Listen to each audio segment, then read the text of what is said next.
So, hello everybody and welcome to the Entrepreneur's Journey Chats. I started these a few months ago because I really wanted to support people with insights, tips, golden nuggets of people who've grown their own businesses or worked in the corporate stroke business world that can bring all what they've learnt to the table. And I'm really excited today to have a super guy, Nigel, up in the Northwest there. Hello. Hi. Hello. And I know you're going to share with us your wisdom. So these are short, sharp, 15 minutes bursts, you know, so that we don't sort of yawn off Zoom calls and things, but it's just these insights. And all I will say, if you're just listening to this for the first time, please listen to the end, because I've got giveaways that I will mention as well. And who likes a free gift or something like that? So let me read Nigel's bio.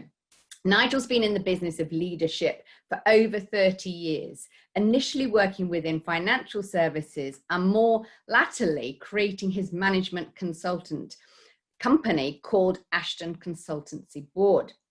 An expert in governance and risk, he has worked in blue chip organizations, including Lloyd's Banking Group, Vitality and Tilney at executive and board level.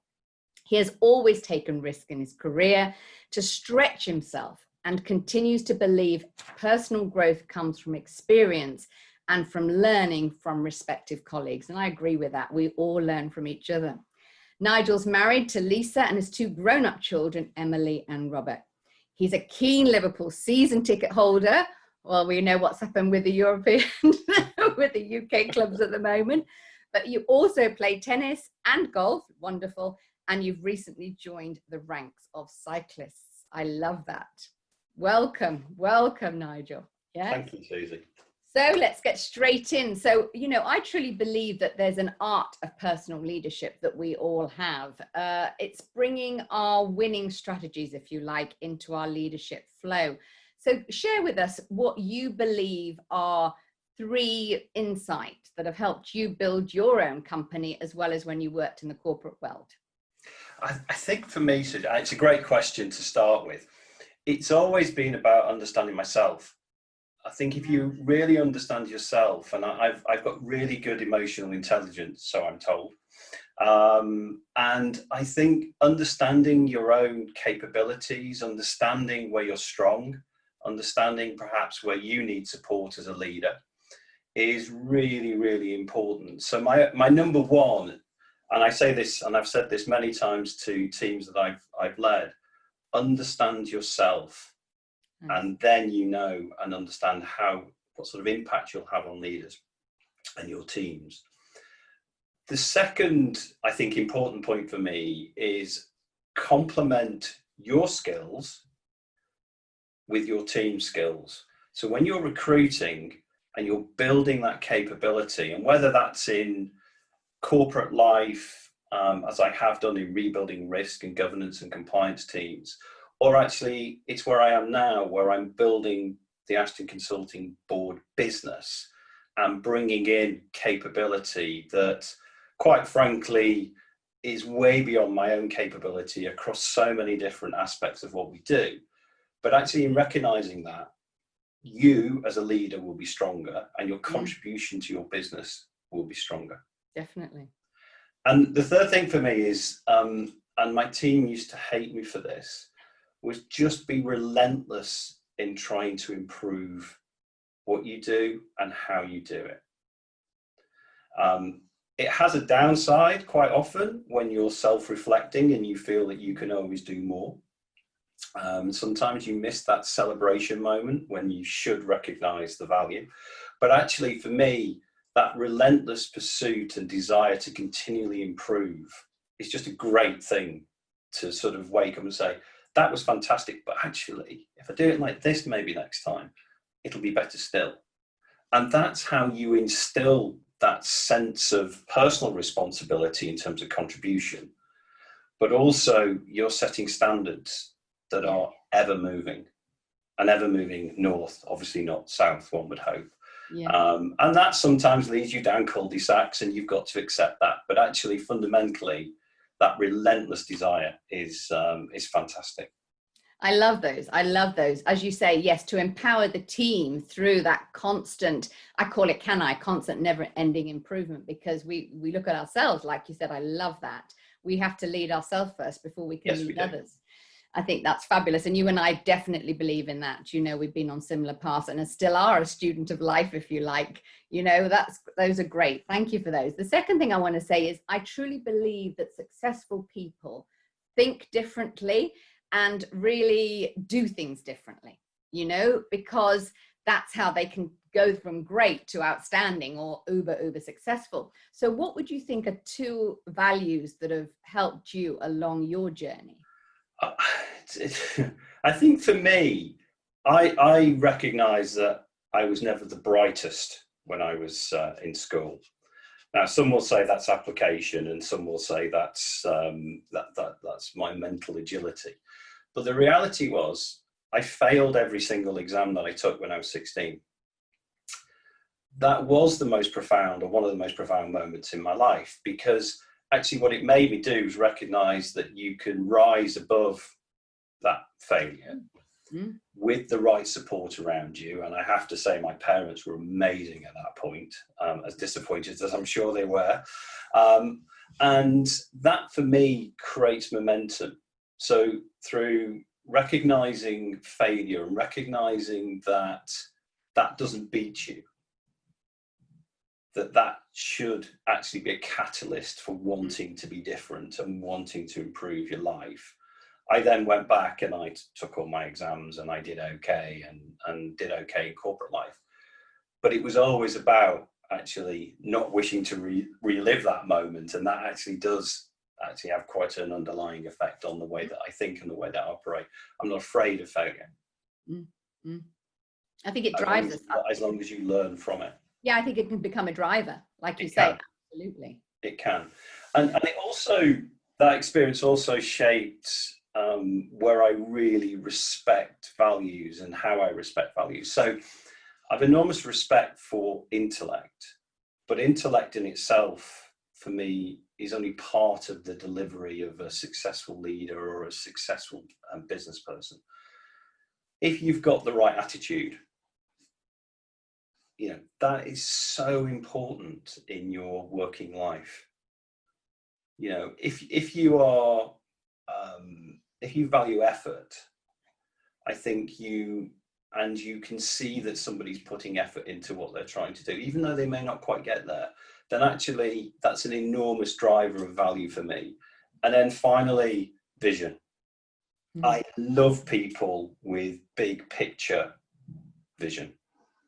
Somebody that can see the jigsaw of a business, and that vision that they have doesn't just transcend what they're doing, but it influences the whole team.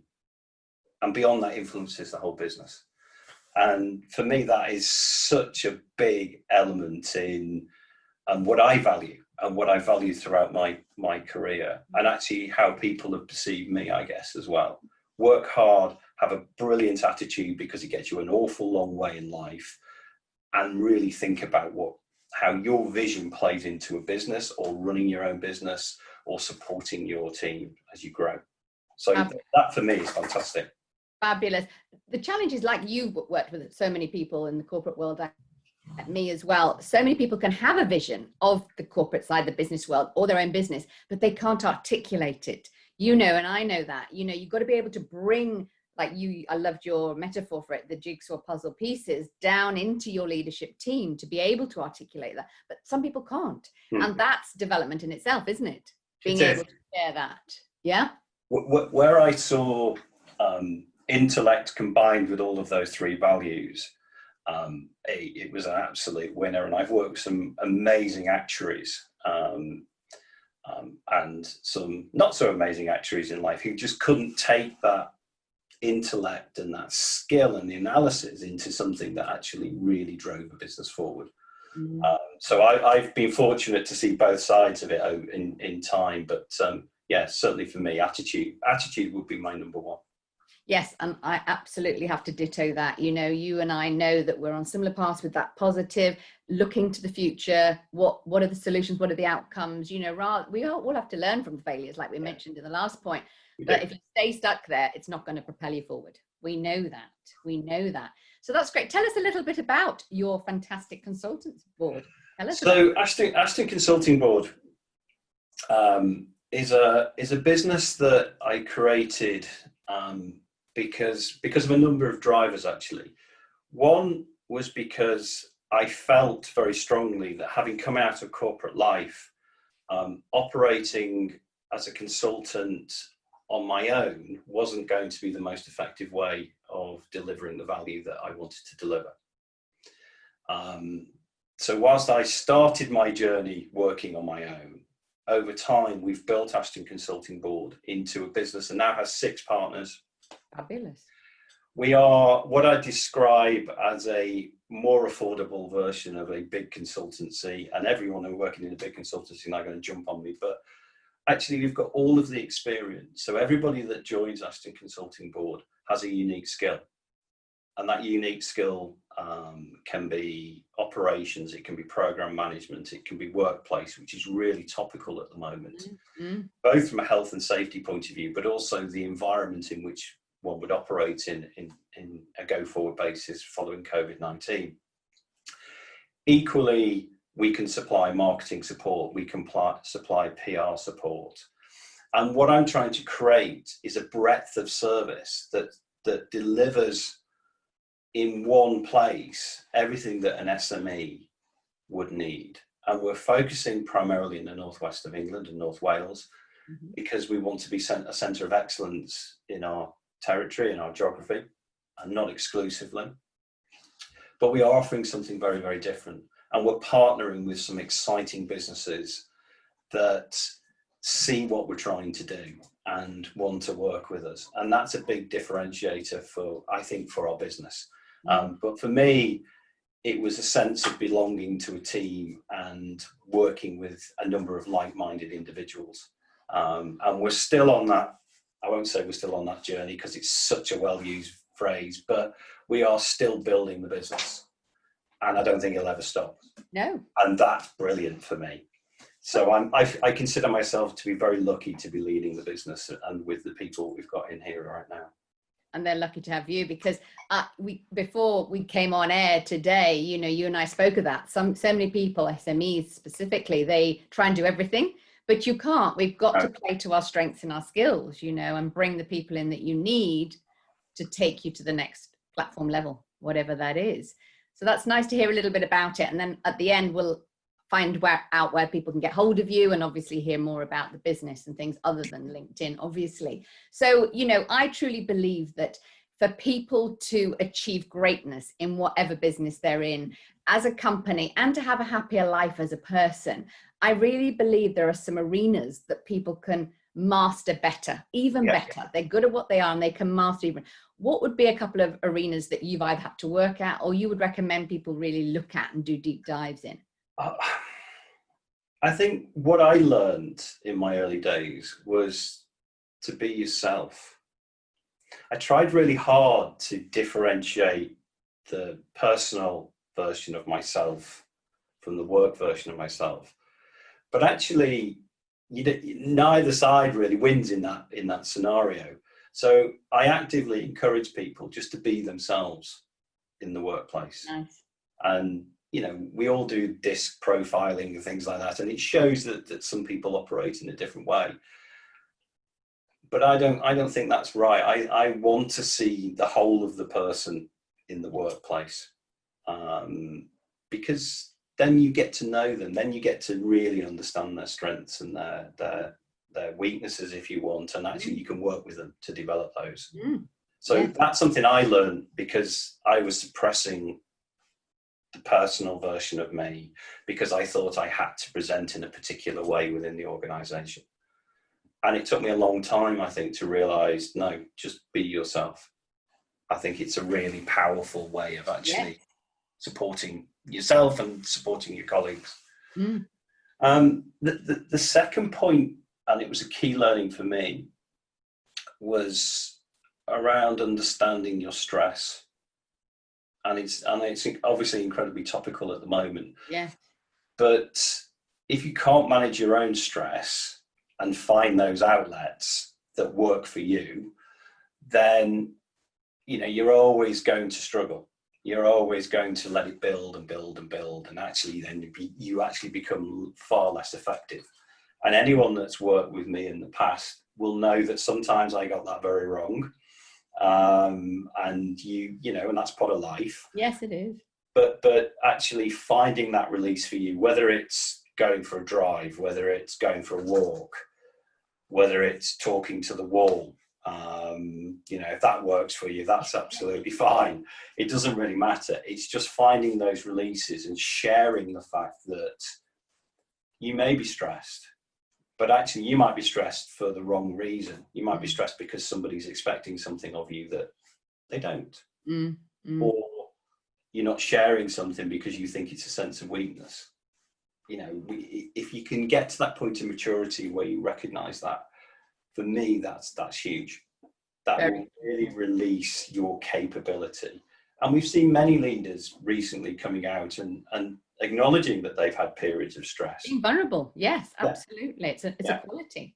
It is a quality, and it's still not fully understood, I don't think, within the business community. I think it's still perceived as a weakness, and I don't think it should be. No, those are two great points. You know, a lot of people I work with do have what I call wear the mask. You know, we all have to show up with a face in the corporate or the business world because of the perception of how we're meant to be seen. And I absolutely love the fact that you're saying totally be yourself, because, you know, people are attracted to people in business. They want to work with the people that the energy matches, the same, you know, smile, the connection. And when you hide it behind a mask, you are stifling your own energetic being, as you say. And we all have, I wrote an ebook called The S Word, because we all have levels of stress in our life. It's a human condition, I call it, you know, whether it's personal, whether it's business. And it is learning how to manage that. And if you can't be real, then you're actually hurting inside, as we both know, you know. So I like both of those. Thank you for that. And I hate things coming to the end. You know, when we get chatting about all these things, it's crazy. We could go on forever, backwards and forwards. But the last question I always ask people is, you know, I'm sure you've read many books like I have, or listened to podcasts over time. That's about professional development, of course. So what would you say, either recently or in the past, one book that has influenced you in the business journey? You see, I tried to think about one book and I failed miserably, and I apologize. I think when I look at who's inspired me, and in my early days and more latterly, then there are three names that ring a bell. Two of them I'm very unapologetic but apologetic about. So one is Bill Shankly. Yeah, because fabulous. Bill Shankly built a community. He built a business. He led by example, and he is just, you know, parking the sort of patriotism of Liverpool, the sports side of it. He was just a really powerful leader. Yeah. And then you can see the same in somebody like Jurgen Klopp, who just oozes charisma, always knows the right thing to say at the right time. I love his emotion as a leader. And passion so much, doesn't he? Yeah. Incredible. Yeah. And he surrounds himself with great people, back to my earlier point. Yeah. In a business context, and I've read quite a lot around Richard Branson, he's somebody that I really do admire. He is humble in terms of acknowledging the failures that he's experienced and the risk that he's taken. And when you look at developing a business, it is all about risk. Yes, it is. And hopefully the reward that comes with it. And he's backed himself countless times to deliver something and create a brand that he's incredibly proud of. There's one particular part of, and it was actually Chris Evans, one of Chris Evans' autobiographies, where he met with Richard Branson when he was looking to buy Virgin Radio, as it was back then. And the deal was done, and he took Chris Evans to one side and he said, "Are you sure you want to do this? Because you are putting virtually all of your personal wealth on the line. So these other people in this room, it's a bit of what they do. For you, this is everything you've worked hard for. Is this really what you want to do?" And it's always stuck with me that he recognized in Chris Evans at the time that there was somebody that was committed, but he didn't want him to feel that he couldn't back away if he didn't feel it was the right decision. So he showed some compassion. He definitely showed some emotional intelligence in terms of understanding the situation. And true caring. Absolutely. Get out. Absolutely. Absolutely. Yeah. So as a leader, you know, Richard Branson for me is phenomenal because he's built businesses, not just in one sector. No, lots of sectors. In lots and lots of sectors. Yes. So he's charismatic, but he recognizes that if he's got really great people in his organization, they will take the idea and they'll grow it. Great point of distinction with him. You're absolutely right. You know, I think to build a phenomenal global business like he has, and many other people similar to him, you have to take that big risk. You know, I know this is your area of expertise, but I think you do have to be all in. You have to be all in. You have to get the right people around you. And then, like you said, the attitude, you just have to go for it. You just have to do and just go for it. And then many more years later, it manifests. I think there's honestly, a delight, Nigel, to get all your points, all your insights, and, you know, absolute pleasure. And you'll have this coming out next month and you'll be able to play it back, and you've shared a lot of golden nuggets with people. So where can people get hold of you? Where's the best place? So on website wise, you can have a look at ashtonconsulting.co.uk. So you can find a little bit about the company on our website. Mm-hmm. You can email me at nigel@ashtonconsulting.co.uk, and I'll be happy to pick up any responses. And back to the beauty of the business, if I can't help you, then I'm pretty sure somebody in our business can. Absolutely. Well, thank you for that. And when we bring this post out, you'll have all those details on so people can see it. And like I said at the end, I love to give as much as I can. And I always do some giveaways after doing these entrepreneur journey chats. So all I will say is, you know, go to my website, susiemitchell.co.uk, Susie with an S, and literally add my mailing list, because every single month I give away one of my books as a copy, or a gift, or, you know, something that you will hopefully be part of, because this is about professional development, it's about personal development. We're always learning and we're always growing. So thank you for your time, Nigel, and we will look forward to keeping in touch and connecting soon. Pleasure. Take care. Thank you. Bye-bye.